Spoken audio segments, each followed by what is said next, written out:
उत्तर भारत के पहाड़ी इलाके में जहां सूरज की किरणें देवदार की डालियों से छनकर धरती पर गिरती थीं, वहां एक छोटा सा गांव था, गंगापुर। गांव साधारण था, लेकिन वहां के लोगों में अब भी श्रद्धा और सरलता बसी थी। एक दिन एक अनजान साधु आया, लंबे केश, शांत नेत्र, मृदु मुस्कान, जिसे लोग जल्दी ही योगी बाबा कहने लगे। वह एक सूनी पहाड़ी पर, गांव से थोड़ी दूरी पर, एक पुरानी कुटिया में रहने लगे।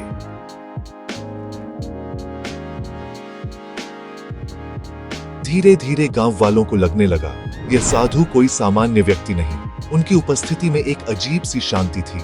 गांव की महिलाओं को लगता जैसे उनके आसपास हवा भी हल्की हो जाती है। इसी गांव में रहती थी गोमती बाई, 60 वर्ष की, सफेद बालों वाली, पर आंखों में तेज भरी हुई। उसने बहुत दुख देखा थे। पति बचपन में चला गया, बेटा शहर चला गया और कभी लौटा नहीं। वह अकेली थी, पर भीतर अजीब स्थिरता थी। हर सुबह नदी पर जाती, दीप जलाती और कहती, जो दिया वही ठीक दिया। एक दिन गोमती बाई योगी बाबा के पास पहुंची। बाबा, मैंने बहुत जीवन जिया, अब यह शरीर थक गया है। बस एक बात पूछनी है, मरने के बाद क्या होता है? मौत कोई प्रश्न नहीं बेटी, वह तो उत्तर है उस जीवन का जिसे हम अब तक नहीं समझ पाए। क्या मरने पर सब खत्म हो जाता है? अगर सब खत्म हो जाता तो यह संसार बार बार क्यों खिलता? जो मरता है वह देह है, जो जीता है वह आत्मा, और आत्मा कभी नहीं मरती। फिर क्यों डर लगता है बाबा? क्योंकि हमने जीना तो सीखा, मरना नहीं। योगी का धर्म यही है, मृत्यु से पहले मरने की कला सीखना।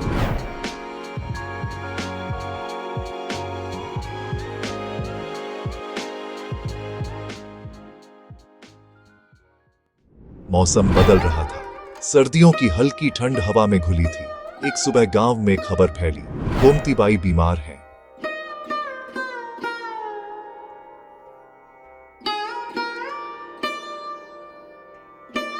डर मत बेटी, यह अंत नहीं।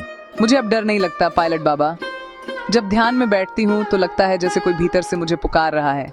वह तुम्हारा आत्मस्वर है, अब उसी के साथ चल पड़ो।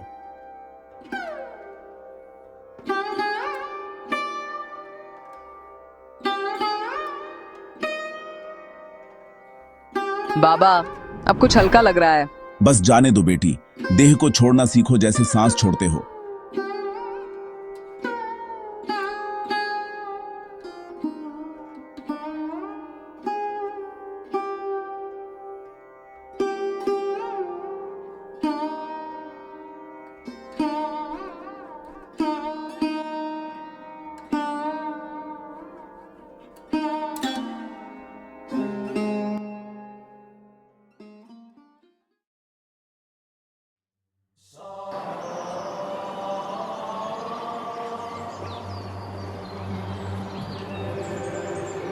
बाबा ने भीतर सुना सूक्ष्म ध्वनि एयूएम, जो धीमी थी, फिर पूरे ब्रह्मांड में फैल गई।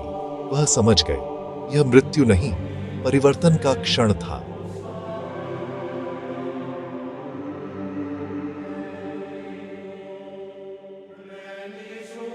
बाबा, अब उन्हें ले चलें?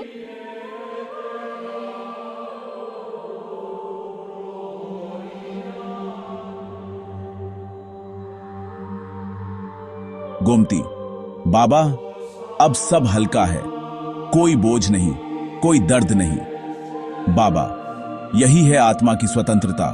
अब तुम जाओ, प्रकाश में विलीन हो जाओ।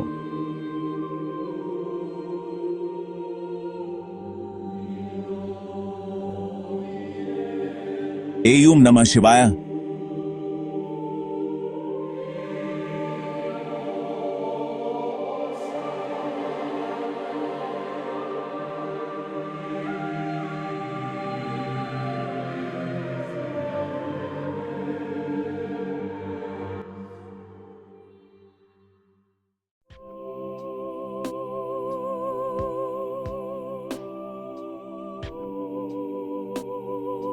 उसे जलाओ मत, पहले सुनो। गोमती मर नहीं गई, केवल शरीर बदला है। मृत्यु ब्रह्मांड की गति का हिस्सा है। रात दिन में बदलती है, वैसे ही जीवन मृत्यु में। पर बाबा, हमने उसे मरते देखा। तुमने शरीर देखा, आत्मा नहीं। जो देखता है वही मरता नहीं। आत्मा कभी न जन्म लेती है न मरती है। आओ अब अग्नि को सौंपो योग का चरण, अग्नि में मिलकर फिर से प्रकाश बन जाना। बाबा, क्या हम भी मृत्यु से न डरना सीख सकते हैं? डर तभी होता है जब तुम स्वयं को शरीर मानते हो, जब जान लोगे कि तुम देह नहीं चेतना हो, मृत्यु का भय मिट जाएगा। सिखाया मृत्यु योग, मृत्यु से पहले मृत्यु का अभ्यास।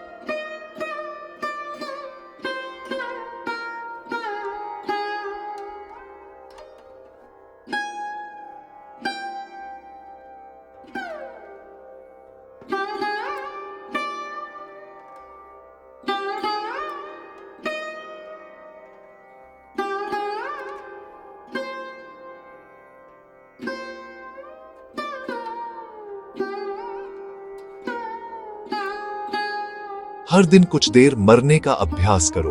अहंकार, इच्छाओं और भय को श्वास में विसर्जित करो। यही सच्चा योग। जब भीतर कुछ मरता है तभी आत्मा जीती है। गांव में माहौल बदल गया। बुजुर्ग शांत, बच्चे जिज्ञासु, नई चेतना फैली। मृत्यु देखने वाला ही जीवन देख सकता है। जीवन और मृत्यु दो नहीं, यह एक नाड़ी के दो छोर। जब सांस लेते हो जीवन, जब छोड़ते हो मृत्यु, पर दोनों में तुम बने रहते हो। योग वही है जो न जन्मा न मरा, बस साक्षी है। वर्षों बाद भी गांव वाले याद करते हैं उस दिन को जब योगी बाबा ने मृत्यु नहीं, जीवन की शिक्षा दी। गोमती बाई का नाम आदर से लिया जाता। मरते हुए भी मुस्कुराई थी। बाबा ने कहा था वह मुक्त हो गई। बाबा, क्या अब भी मृत्यु से डर लगता है? जो मृत्यु को मित्र बना लेता वह उससे नहीं डरता। मृत्यु मेरे भीतर है, हर श्वास के साथ आती और जाती है। एक दिन मैं भी इस देह को छोड़ दूंगा, पर कहीं नहीं जाऊंगा। तुम्हारी श्वासों में, निःशब्दता में, ध्यान में। नहीं, बाबा नहीं गए, केवल रूप बदला है, जैसे गोमती बाई ने किया था। उस दिन से पहाड़ी पर हर संध्या दिव्य प्रकाश झिलमिलाता। ध्यान करने वाला सुनता, मृत्यु अंत नहीं, जीवन का विस्तार है। जो मृत्यु से डरता है वह जीवन से भागता है। जो मृत्यु को देख लेता है वह अमर हो जाता है। योग वही कला है जो हमें मरना सिखाती है ताकि हम सचमुच जी सकें।